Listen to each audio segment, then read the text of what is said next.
Quickly, Israel Defense Forces called on Palestinian civilians sheltering in eastern parts of Rafah, Gaza, to evacuate immediately due to impending military operations. The IDF has told them to go south to an encampment area on the outskirts of Khan Yunis, where there are field hospitals, tents, large quantities of food, water, and medicine. Luke, who else fights a war with warnings and a humanitarian zone to receive civilians? Israel has been one of the most compassionate countries when it comes to engaging in any military conflict. And I'll say this, it's been said over and over again. If Israel laid down their arms tomorrow, they'd be annihilated. If their enemies laid down their arms tomorrow, these other countries surrounding them, there would be peace in the Middle East. Mike, the University of Michigan's commencement on Saturday was interrupted by anti-Israel protesters, a group of about 50 or so students. I can't even hear what's going on with the graduation with this going on, you know. At another event Friday, interrupting protesters were met with this.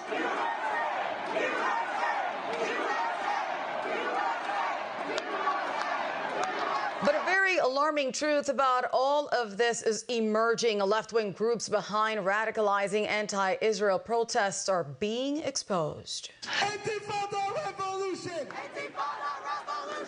The Wall Street Journal reported on Friday that many of the protesters have been consulting with and sometimes trained by groups like National Students for Justice in Palestine and SJP and Samidun, Palestinian Prisoner Solidarity Network. And prior to protesting, students at Columbia reportedly attended a teach-in run by former members of the Black Panthers. NYPD shared concerning findings in their investigation at Columbia University and NYU. A book on terrorism. Wow. We found hammers,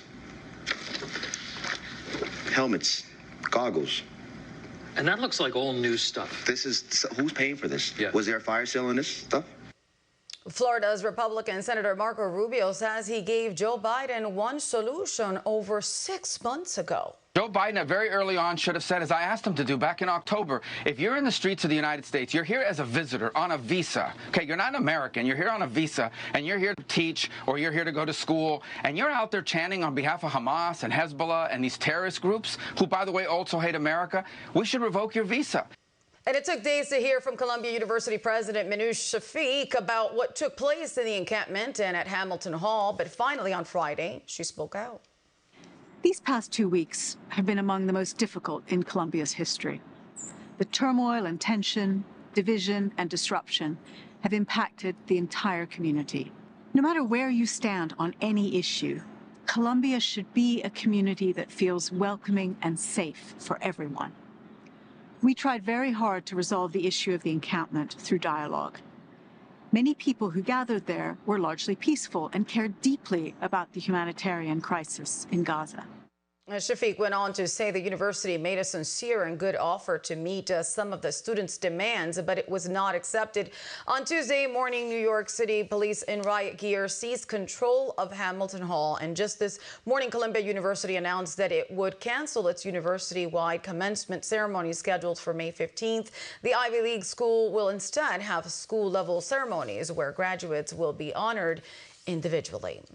Former Harvard University law professor Alan Dershowitz said on Wednesday Jewish students harassed by anti-Israel protesters should take legal action in a Daily Caller report. Dershowitz says he believes those Jewish students should consider lawsuits if left-wing prosecutors, such as District Attorney Alvin Bragg, fail to act.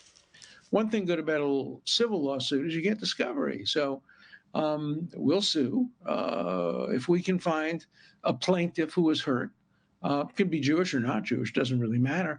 But if you find the plaintiff who was hurt and you find the person who hurt that person, and we can do it by facial identification, we can do it by getting the names of people who were arrested.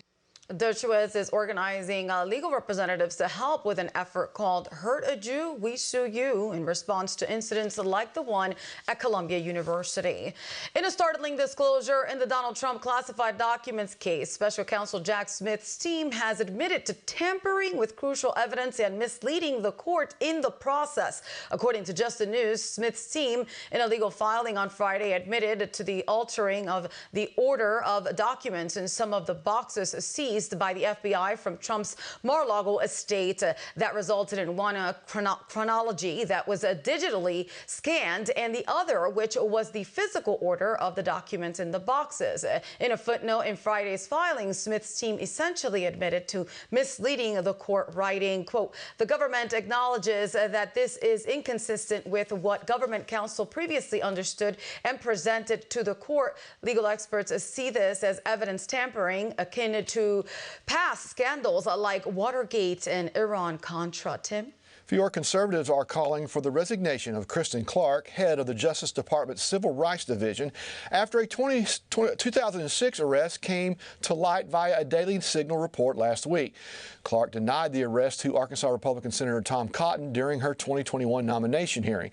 A letter sent Friday and signed by Advancing American Freedom Executive Director Paul Teller, American Accountability Foundation President Tom Jones, Students for Life President Kristen Hawkins, and Catholic Vote President Brian Birch. It reads in part, "We request that you resign immediately. The American people deserve a civil rights division at the U.S. Department of Justice led with honesty and integrity," end quote.